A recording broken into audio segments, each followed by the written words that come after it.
So just give us a little bit of a rundown of what you're all about and what your brand is. I know it's Radical Body Transformations, but just give us a little bit of a resume for yourself. Yeah, so I've been a filmmaker for the past 20 years. Doing film and TV work for different productions, including a lot of MMA related stuff. And later in my life, I did a competitive bodybuilding contest as sort of a lark, and I won that contest. It was a natural contest, so it was kind of a fun thing, and I decided to start a show about transformation that show the story in between people's before and afters, and that became Radical Body Transformations. It got picked up by Amazon Prime in the U.S., and I partnered with this guy, Anthony Lawley. He's a real estate mogul out in New York, and he had lost 135 pounds. We just kind of have blown things up since then. We've had a number of online contests and different things, and we now have a stage. The last one being on June 3rd, and it's at the Toronto Toronto, and it was a really successful event, and it's a very powerful thing because you see people changing their lives, and dramatically, will lose as much as 400 or 500 pounds. But of course, that's not your typical situation, and normally there's a lot of reasons that people get out, and it's really dramatic. And when we have the stage event or the TV show, we get into the story of why they've transformed and what they've overcome. Awesome. And you got a little bit of an interest in mixed martial arts, is that correct? Yeah, well, before I even started Radical Body Transformations, I did a number of projects to do with mixed martial arts, and I think the first one was really the MMA Worldwide, which was a magazine back in the day, connected with Capital Magazine, and we traveled from gym to gym, and I'm talking MMA gyms, and kind of it's a reality show filming the journey along the way. And from there I ended up going to Iraq to film the first fight in the active war zone, and I guess it was 2008 in Mosul, and it was basically we put on fights for the troops. We were the first to kind of go into an active war zone and put on fights. Awesome. And that was a documentary, and then I did a George St. Pierre documentary called The Strike the Truth. So a bunch of things MMA related. Great. And what was your favorite part about that experience? Mixing with those type of athletes. Well, it was always interesting to be around the fighters because a lot of them are actually really calm people. And it's kind of crazy. I went to a Modog show in Vancouver, and they had a bunch of major fighters up there, including Theodore and a bunch of guys, just top heavyweights and stuff like that they were kind of negotiating with at the time. And I remember we were in this bar, and I walked out front, and this fight broke out front of it, and they started to actually go into the building, and I was thinking, these guys have no idea what they're walking into. So there's a lot of kind of fun situations like that. And of course, seeing the hard work that goes into the dedication, the training, and stuff like that was really inspirational. So it was a lot of fun, and I like being around hard-working people that are kind of no BS, so I guess that was a cool part of doing all that stuff. Right. Awesome. Yeah, that reminds me of, we did a Battle of the Badges event in Boston years ago with a lot of celebrity boxers in attendance, and one of them was Mickey Ward, and he and I actually broke up a fight at the bar for the after party. There's a lot of Boston versus New York situation going on at the event itself, so I think a little bit of that spilled over to the bar, a little bit of the rivalry. I looked over as I'm pushing one kid off another, and there's Mickey Ward right in the middle of it. Great, I got good company over here. So tell us a little bit about how'd you get into the documentaries and stuff like that, and the film stuff. Which documentary? All of it. Like, well, how did you get started doing that? Which documentary? Sorry, you just kind of cut out because of the bad reception. Okay, I'm just talking about all of it in general. Like, how did you get into it and involved in it? Oh, like documentary. Okay, well, I started out as I had a dream of becoming a filmmaker. I grew up in a small town in Canada, and I had these dreams, and I started working out when I was 16. I was like a really skinny kid, and I changed my body really dramatically in a short period of time. And I guess that hit home with me, and I really felt that I was empowered, and that the things I focused on, I could make them a reality. So these dreams suddenly didn't seem so far-fetched, and I met this producer. His name was Tarquin Gotch, and he produced Home Alone and those like big John Hughes movies and stuff. And he kind of took me under his wing at 21, and we started writing some scripts together. He saw something in me, and he kind of mentored me into the business. And I took a gamble and moved down to California, and I did around 2004 called All That I Need. It was a real low-budget film, but I managed to get into theaters. And then from there, in that, I saw that a lot of the people that were going to the theaters were like teenagers, and I thought, well, I better pick something that's more of an...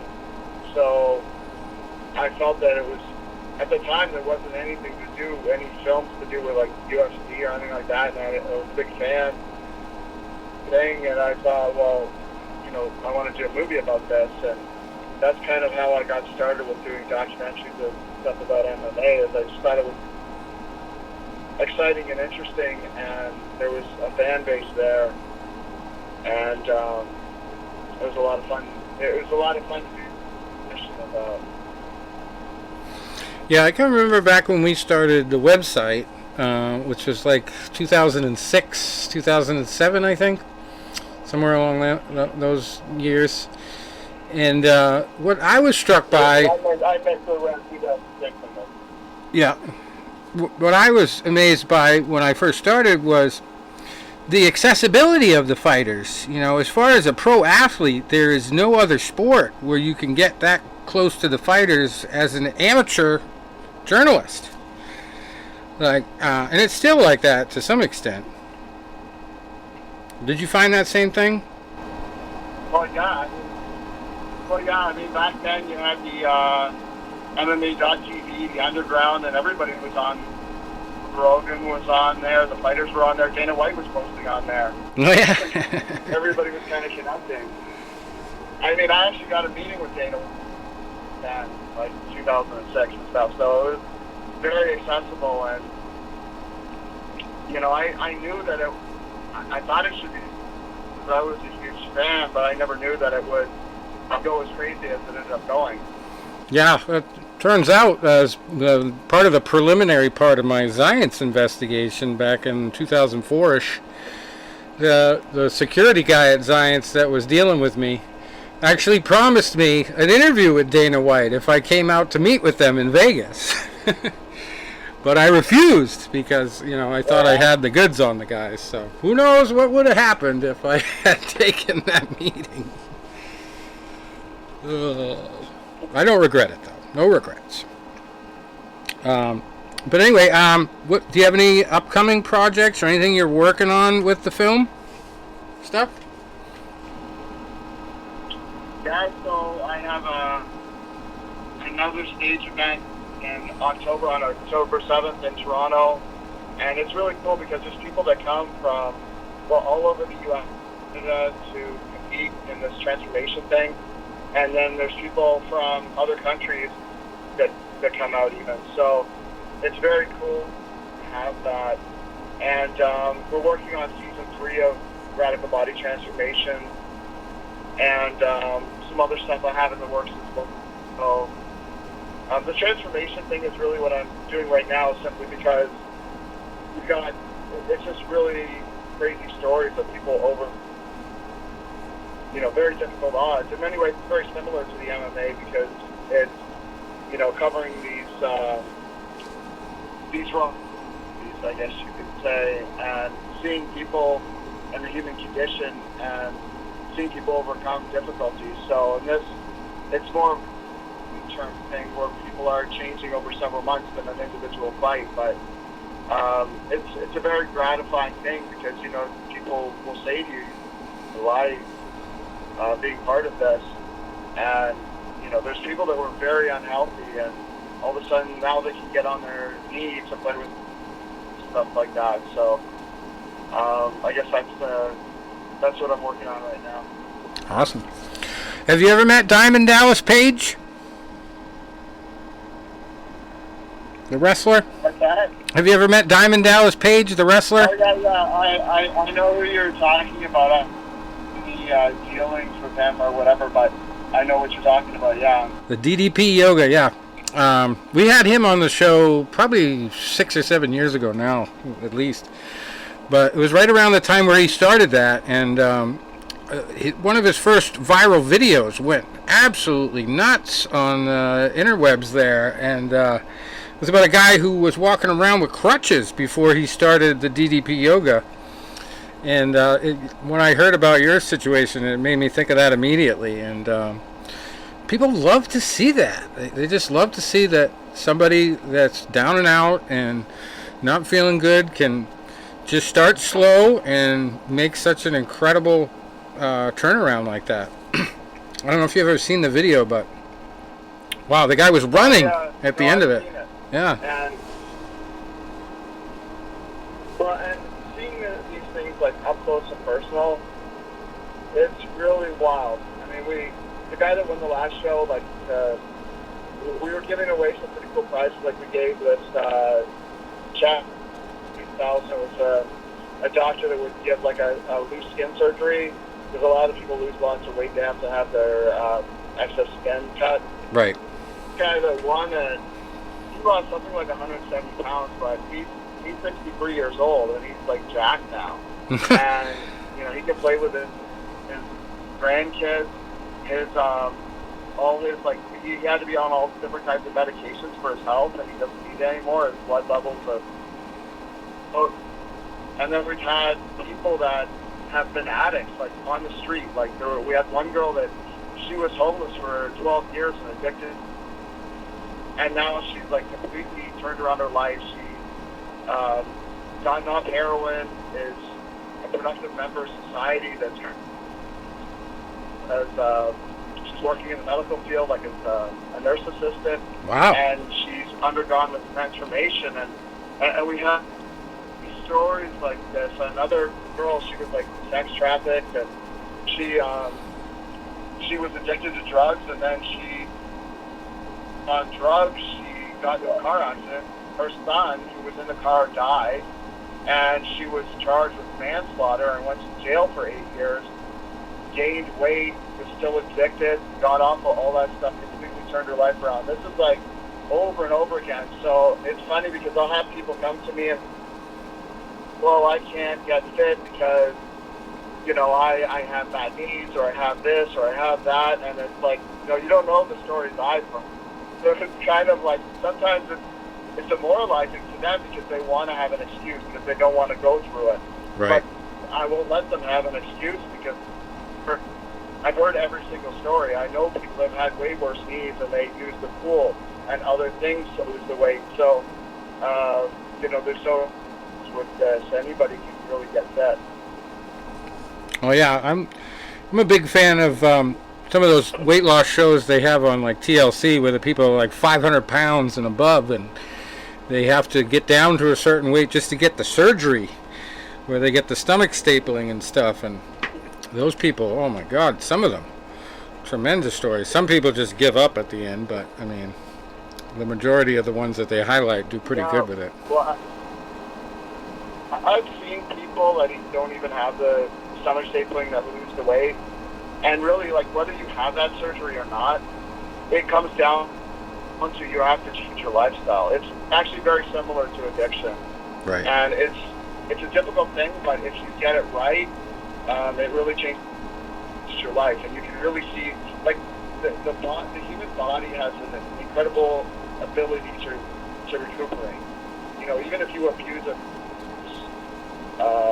and people's lives can really change around 100% if they're dedicated to it. Yeah, definitely. Well, I'm going to let Tony tell you a story about his own radical body transformation. We've heard it 100 times, but we don't mind hearing it again because you need to hear it. Hey, James. Can you hear me? Yeah. Okay. I met Rich about 15 years ago through a professional boxer who shared an article, and I realized that I almost fought Rich in the College Boxing Nationals in 1998. I recognized his name because I had scouted everybody in my weight class. And we had some common opponents. We would tell stories. And we were both fighting at the time at 185. For me, I was naturally walking around about 200 when I was 18, 19 years old. And I would usually fight around 178, 180. That was my natural when I got in shape weight. And our coach, who just passed away a few months ago, well-known, world-known, he comes up to me, and my junior year, I was 20 years old. I had just come off a pretty serious knee surgery. And running was hard. Jumping rope was hard. Cardio was hard. So I was just getting my body back to where I was getting, used to doing those activities again, and it was coming up to fight time.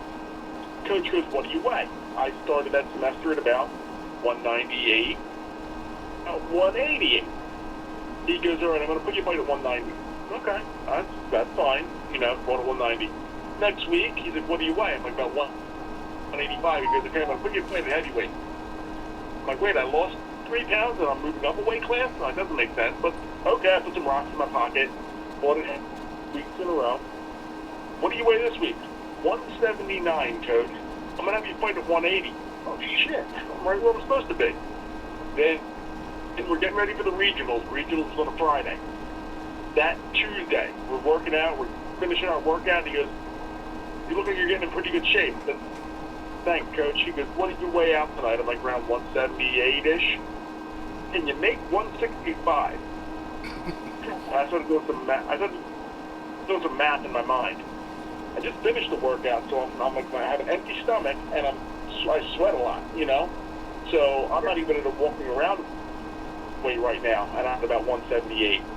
And he wants me to lose 13 pounds in approximately, I don't know, about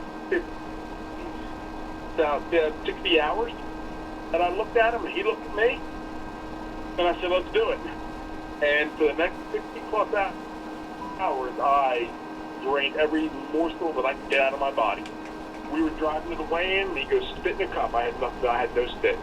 I stepped on that. The only thing I wore was what God gave me when I was born. I was going to shave my head because I thought that might give me an extra quarter of a pound. And I made the weight, barely. And I ended up losing that fight to a guy I had beaten because I was so weak. I suffered a knockdown with about 15 seconds to go. And then for regionals, they go, listen, we got a spot at the regionals. And I said, oh, God, for the love of God, please don't say it's going to be 156. And he goes, well, 172. I said, oh, thank you, Lord. So I set a record in 1997 that in a span of January 30th to April, I went from 190 to heavyweight to 180 to 165 to 172 and touched every single weight class for at least one fight. 5 weight classes. Well, it just goes to show that it's better to come in healthier than to train. Yeah. Definitely. Yeah, I agree. Yeah, it was. I heard that not you, when it was not you, lost his first fight against BJ10 that he was like passed out in the elevator the day before that from he had cut too much weight. So I think it makes a big difference. Yeah, it's one of those things you don't hear as much about right now, but I mean, a couple years ago, it was getting really bad with some of the situations with weight cutting, and there was at least one person who died in the weight cut that made the news, I think like a year or two ago. But it seems like lately, like with the UFC having that Performance Institute and stuff like that, where they can help fighters out, they're having less of an issue with it in recent years. But it can be a big factor. I lost a pound and a half in 15 minutes one time for a wrestling tournament in high school. That was probably my best performance there. One of the ones that my dad and I were talking about a couple years ago, we were watching a fight, and so we were watching the fight. It was on ESPN. This was before the pandemic. This was probably around 2016 or 2017. And main event, they're like, I'm sorry to say, our main event canceled tonight. Our main event fighter was trying so hard to make weight. He was in the sauna for 4 hours. Yikes. In that 4 hours, or no, 2 hours, I'm sorry, in that 2 hours, he lost a quarter of a pound because he was so dehydrated. Now, I know when I was in that sauna for that very last pound, 2 of my teammates locked me in and said, we're not letting you out for 15 minutes. You got 1 pound to go. And I was hallucinating. I was literally seeing things, shapes, colors, and then I had to walk up to my dorm because I left my mouthpiece up there. And I got to the one hill, I saw my friend, and I said, listen, I put my arm around her, and I said, walk me up this hill because I don't have the strength to do it by myself. This fighter sat in the sauna for 2 hours, lost 1/4 of a pound. They had to call off the fight, rush him to the hospital. They said 8 bags of fluid, so they were confident that he was out of the woods. And my dad looked at me, and now I was 40 years old, long past my fighting days. He looked at me and he goes, well, thank God you never did anything that stupid. And I looked back at him, I said, is that a challenge? Because I can answer stupid anybody any day of the week. Right. That's crazy. So James, tell us a little bit about working with George St. Pierre. I know I just saw a clip of him saying that he's never coming back, so it's official. But what do you think about his career and his story? Yeah. Well, he's a super humble guy, really nice. And actually, I would say, almost like in person when you meet him, like almost kind of shy, which is interesting. And I think that he's one of those guys that, when the spot, I mean, obviously he's an intelligent fighter and he has a great camp and really good people who advise as well. And he has a great approach to things. But I think he's one of those people where he rises to the occasion under the spotlight. And you know how it is. There's guys that are amazing in the gym, but that crushes them. And then there's guys like that where there's a spotlight and they actually perform better. They're like more in the zone. And I think that's one of his big attributes. Yeah. But no, he's a super nice guy. And I had to wait in the pool outside his condo while he was like sleeping with a girl or whatever and stuff like that. So Yeah. definitely gets the limit. Yeah, well, back when I was researching science, I talked to a couple of people connected to Chuck Liddell. And you want to talk about some legendary feats of sexual appetite. Oh, my God.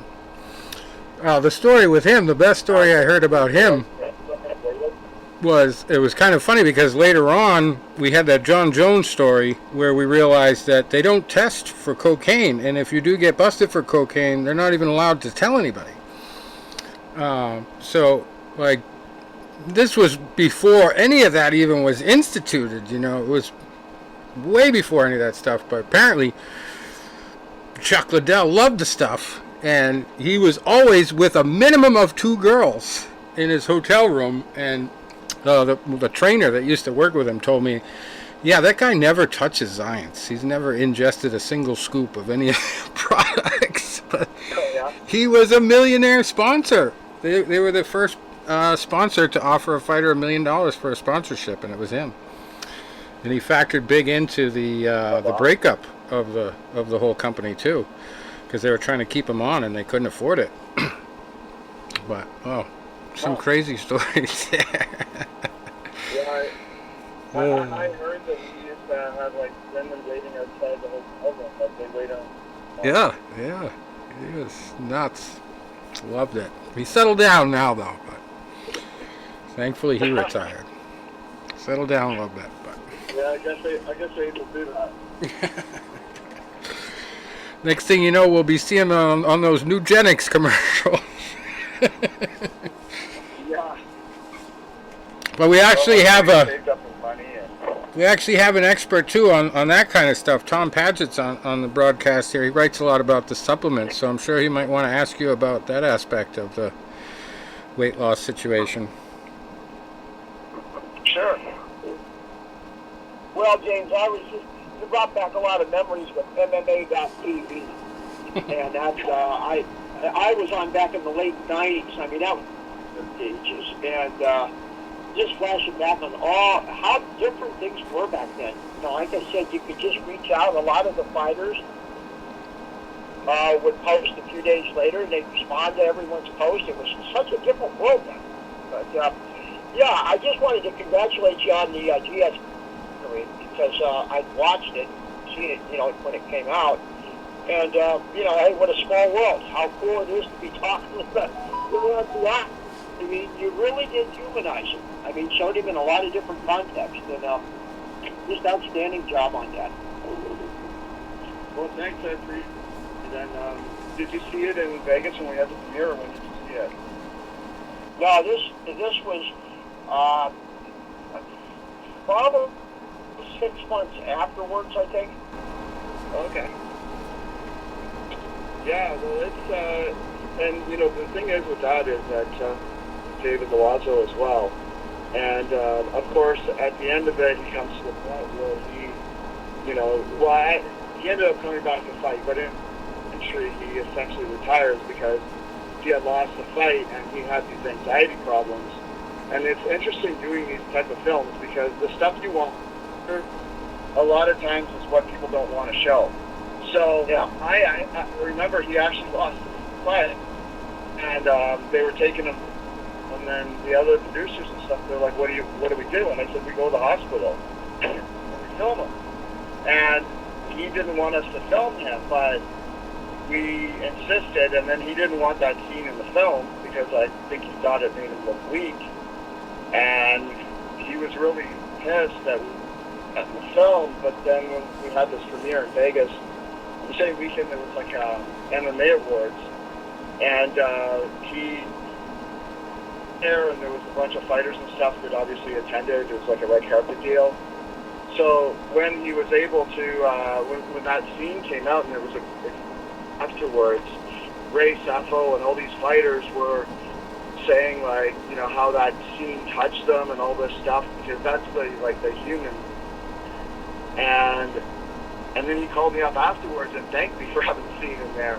But it's very challenging because people feel embarrassed, but those scenes are the most humanizing that maybe somebody might feel, you know, makes them look weak, is what people identify with. And amazing the kind of support that he got from that, and people that, you know, sort of thanked him for talking about anxiety and for talking about these fears. Yeah, probably one of my and best dramatic exactly. interview moments myself was with Christy Martin when she described how her husband attacked her and almost killed her. And she actually, I mean, got emotional about it. And then actually they've done a documentary since then that's, you know, brought it all back. But she's had to go and get up on the stand and give testimony to put him in jail too. So I mean, I'm sure that kind of helped to just keep telling that story over and over again about what she faced and overcame. But what a story. Yeah. I've always admired the fighters who hang out and train in Vegas, because when I lived there for a couple years, I got up to my heaviest weight ever. I think I was up pushing 250 because of all the damn fast food places around town. There's there's not a single fast food place they don't have in Either, Vegas. you know? Yeah. Unreal. But in your situation with the body transformation stuff, do you take supplements yourself, or do you recommend supplements, or do you rather people do it all natural? I do take supplements, but like crazy. Like mostly like protein powder and like vitamin C and things like that. Like I don't know. It's like there's a time when I took like a bunch of stuff, and I honestly think that most of it's food, and getting your stuff from food is probably the best thing. Right. But you know, some things it's difficult, especially people vegan and stuff like that, or have specialized diets.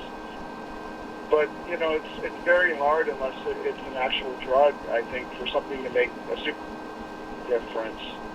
And that's, you know, unfortunately, like when we were younger, our generation, that was kind of the trick, was to sell you the supplement, have the bodybuilder that, you know, all up on the cover, and that was kind of the trick. But we didn't know that, right? So I got sucked when I was a teenager, where I was taking these different vitamins and stuff like that, and I thought, oh, this is going to get me ripped. But really, it was just the workouts and the diet, most of it. But you know, it's hard when you're in a hurry. Sometimes you need a protein bar or a protein shake, you know, and vitamins can help it. But I think it's difficult unless you're on, you know, drugs, to really have like a dramatic difference in a particular substance. You know, there's not really that magic power that you can take. Right. What's your opinion on that? Well, yeah, I do the protein powder. I take some chewables for like the immune now because of the COVID.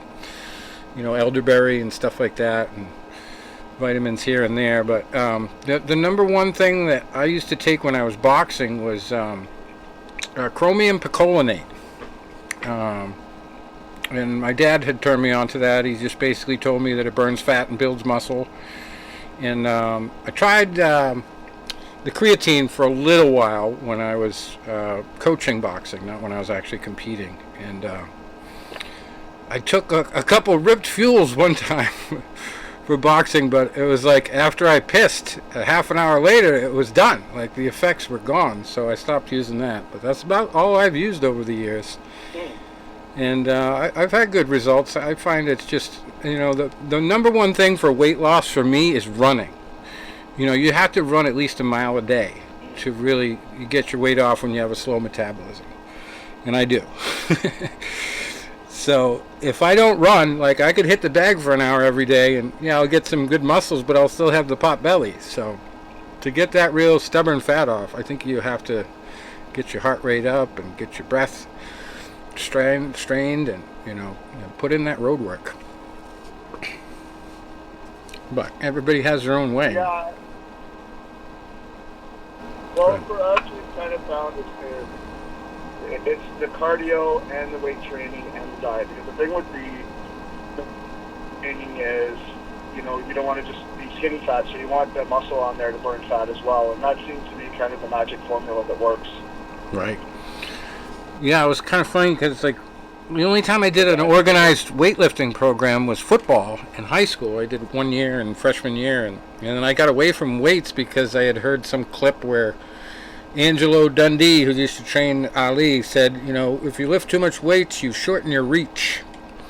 So I had always stayed away from weights. I would do the punch weights, you know, like the 1 or 2 pound little hand weights, but other than that, I kind of stayed away from it. But I found just push-ups and sit-ups. I mean, it was part of the curriculum anyway for boxing, anywhere you went. But push-ups and sit-ups make a huge difference if you do at least 100 of them each every day. You're gonna see results. It's like guaranteed. So I mean, I kind of just. Well, yeah. I mean, my teacher would say that he didn't do any weight training at that point in time, which is true, I guess. But he would be doing all kinds of calisthenics, right? He'd be doing pull-ups and push-ups and all the stuff you're talking about. Right. He's doing resistance training one way or the other anyway. Yeah. Yeah, he was just using his body weight as the weight, pushing his 200 plus pounds up, doing the cross. They said, like, Mike Tyson was one of the last true old school fighters.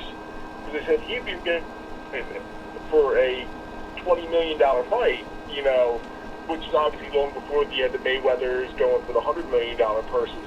But back then, that's just a huge amount.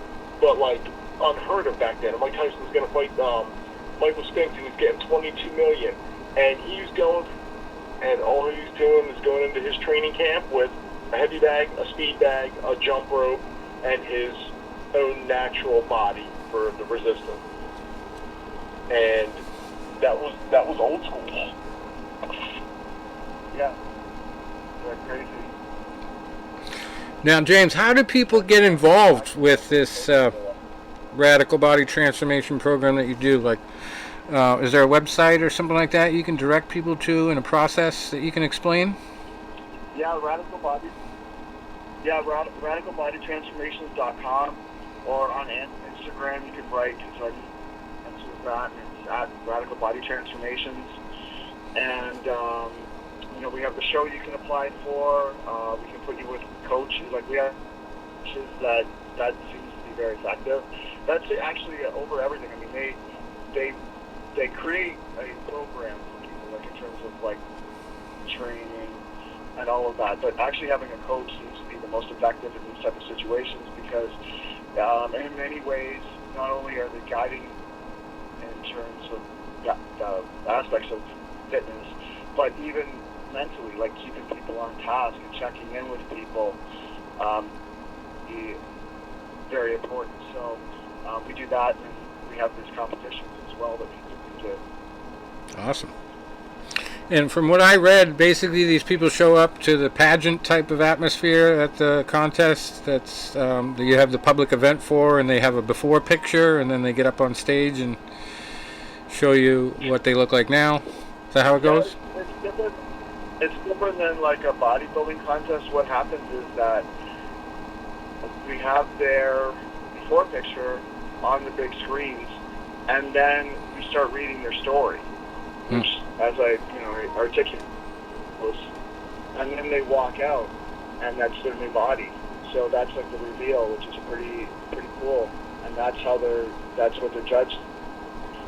So it's a very neat thing, because you have people that they, over the last 2 years or whatever the amount of time is, have every day, sticking to a diet, sticking to training, overcome their own internal demons, and here they are on stage. So it's like they're much more appreciative than maybe like a bodybuilder would be, because it's like they have a forum to celebrate what they've done in a different way that they normally wouldn't have, and they usually have overcome a lot of things, so they're often very humble people.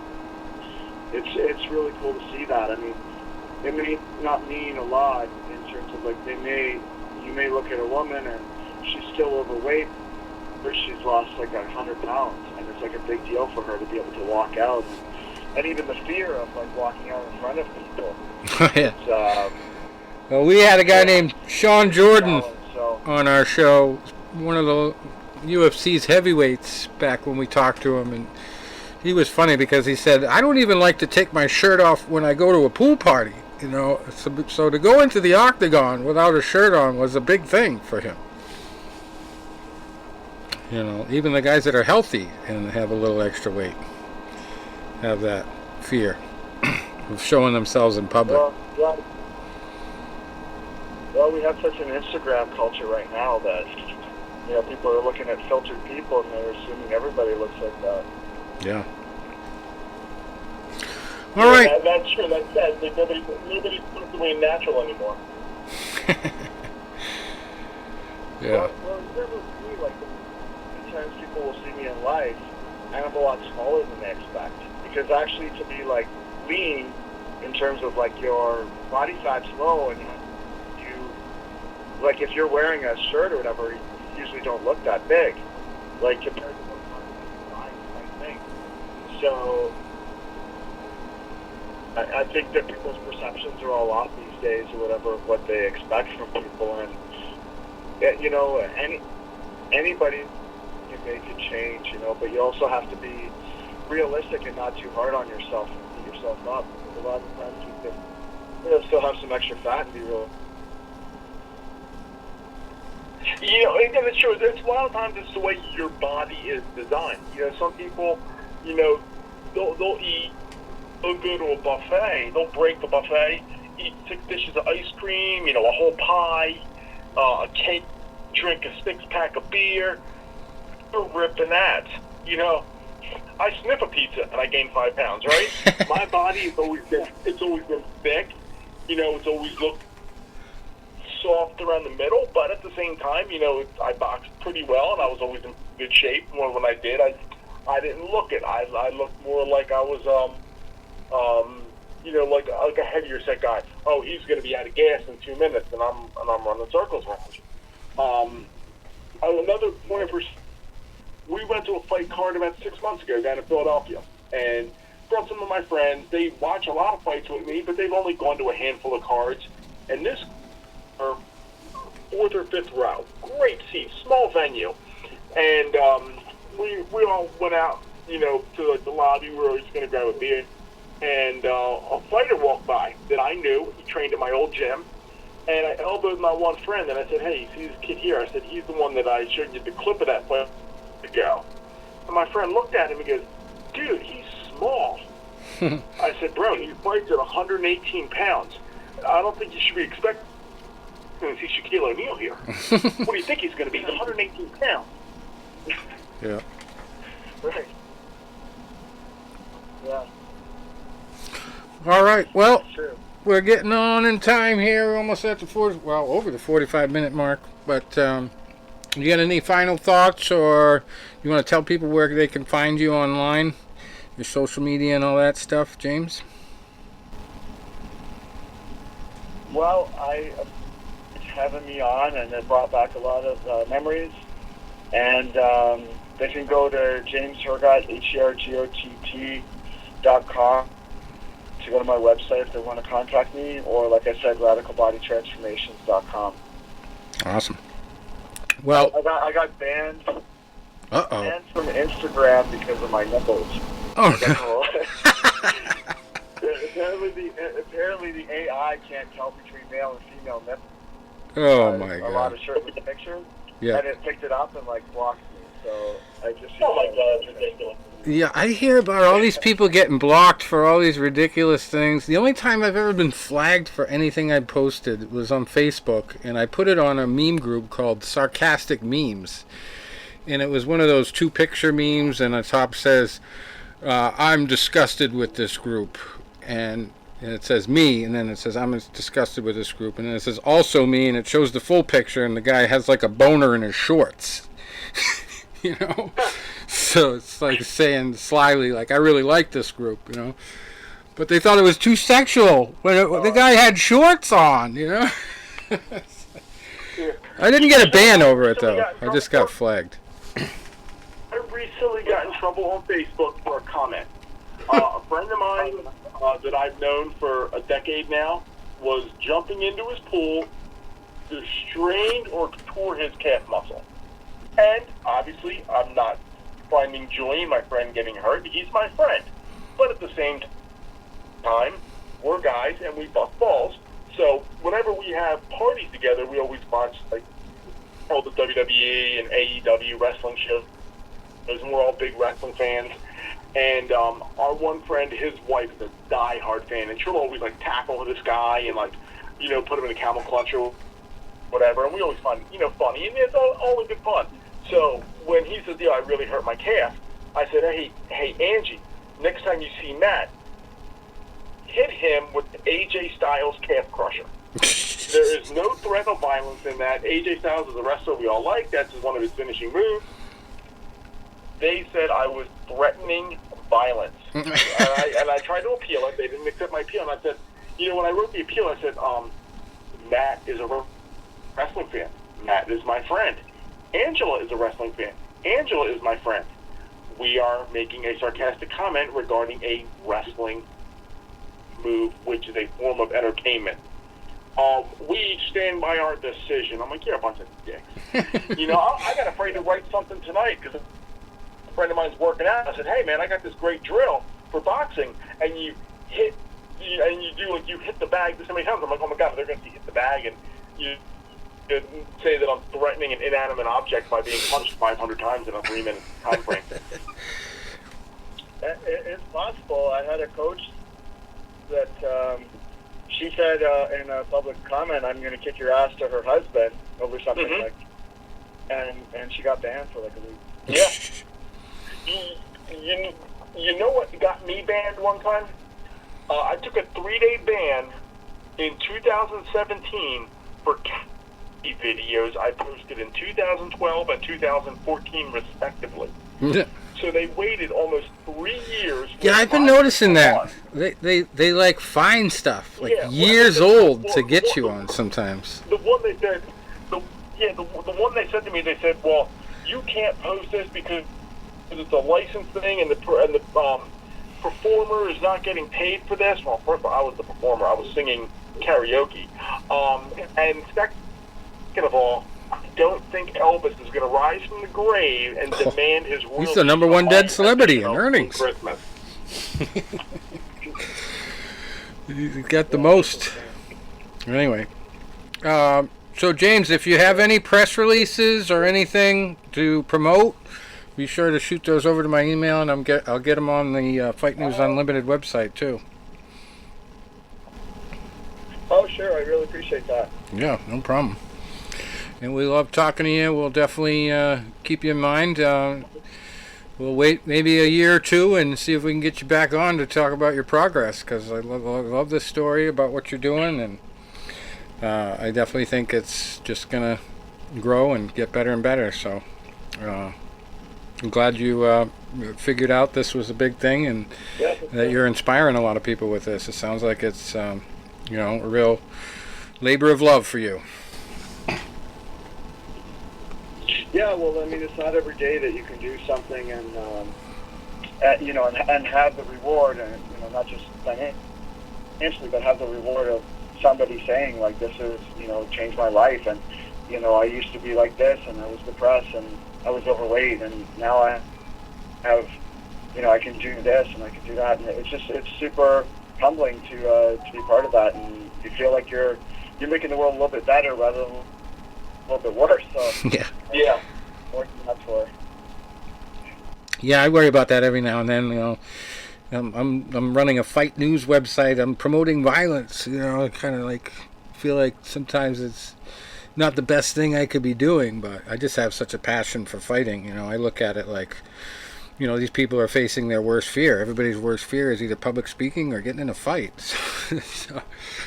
So it's and it's been therapeutic for me in my career. So I haven't done a lot of it, but even just practicing, it's very therapeutic. Get your anger out, and, a lot of benefits. James, you know what I tell people when I train them? When I go to teach somebody about boxing, especially if they're younger or a teenager and they come to work out with me, I'll say, listen, I said, I know where you're coming from. I was in your shoes 30 years ago, and I was a good kid, but I was not angry, but I was a kid that wanted to do something, and I wanted somebody to notice me. I played football. I wasn't that good. I wasn't a good student. I wasn't the best looking kid. I wasn't prom king. I wasn't anything. And I wanted to be something where somebody said, hey, look at that guy. And what did I do? I used to get in fights because I thought maybe someone would say, hey, look at that guy. And years later, I realized how stupid that was. And then I said, you know what? I channeled that into boxing. And, there were nights I would come home from the gym. Did I want to go out and run the streets? No, I was exhausted. I wanted to go to bed. And I said, you know what? That heavy bag tonight, I said, that heavy bag ain't running in a gang. It don't carry a gun. It ain't calling the cops. I'm not going to have to sit in front of a judge on Monday and face assault charges. That bag took everything I had till I had no more anger in me tonight. And when I go back tomorrow, it's going to be there waiting for me. And if I'm angry again, you know what? I can it's the best therapy out there. It's therapeutic. It's, you know, the best stress reliever in the world, in 100 pounds of leather and canvas. And I tell that to kids down there. I said, you know what? I learned confidence in myself, and I said, you know what? I don't got to prove anything to anybody. If I have to prove something to you and show you that I'm somebody, you know what? You can come buy a ticket to see me. I don't got to do it on the streets. You come buy a ticket and you can see me. And I believe that. That is a great message. And, you know, there's a lot of people that, with boxing even, they were taken off the street. So maybe they'd be robbing people or something like that if they didn't harness that energy. So I think it is a positive thing overall. You know, the actual having a career as a fighter, I think, you know, there's the risk of brain injury and stuff like that. But there's a lot of people, there's a lot of kids that are real rambunctious kids, and they need to channel it some way. And, you know, better that than a lot of other things. Yeah. Well, I had a kid that I trained about 10 years ago.